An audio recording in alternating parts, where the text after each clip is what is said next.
ایک مرتبہ ایک بادشاہ اپنے ایک ملازم سردار سے ناراض ہے کر اسے دربار سے نکال دیا اور حکم دیا گیا کہ تم اپنے گھر میں پڑے رہو اور نہ کوئی کام کر سکتے ہو۔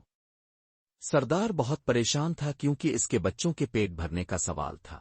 اتفاق سے کچھ دنوں کے بعد بادشاہ نے وزیر اور شہزادے بلائے۔ سردار کو ایک ترکیب سوجی۔ اس نے اپنی بیوی کو پڑوس میں ایک قیمتی جوڑا لانے کے لیے بھیجا۔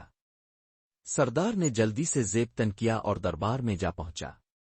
دربار شروع ہوا۔ دسترخوان پر اعلیٰ قسم کے کھانے رکھے گئے۔ سردار نے کھانا کھایا اور پھر نظر بچا کر سونے کی ایک رکابی اپنے لباس میں چھپا لی اور دربار ختم ہوتے ہی وہاں سے نکل گیا اور گھر آ کر سارا واقعہ اپنی بیوی کو سنایا۔ اس کے بعد اس کی بیوی بازار جاتی اور سونے کی رکابی کا ایک ٹکڑا کاٹ کر فروخت کر کے کچھ رقم لے آتی۔ یوں سردار کی زندگی آرام سے گزرنے لگی۔ ادھر دربار کے ملازموں نے دیکھا کہ سونے کی ایک رکابی کم نکلی ہے تو رکابی ڈھونڈنے لگے۔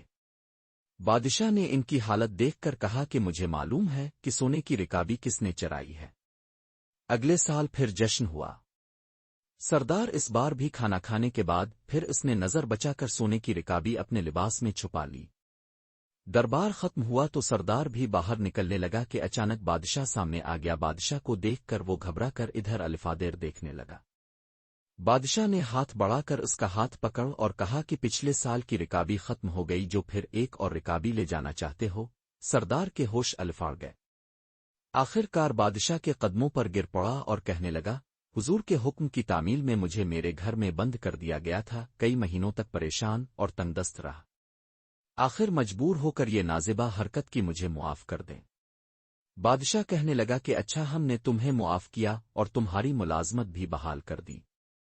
غلطی ہماری ہی تھی، ہم نے حکم ہی ایسا دیا تھا کہ آدمی بھوک اور تنگ دستی سے مجبور ہے کر چوری کرنے پر آمادہ ہو جاتا ہے۔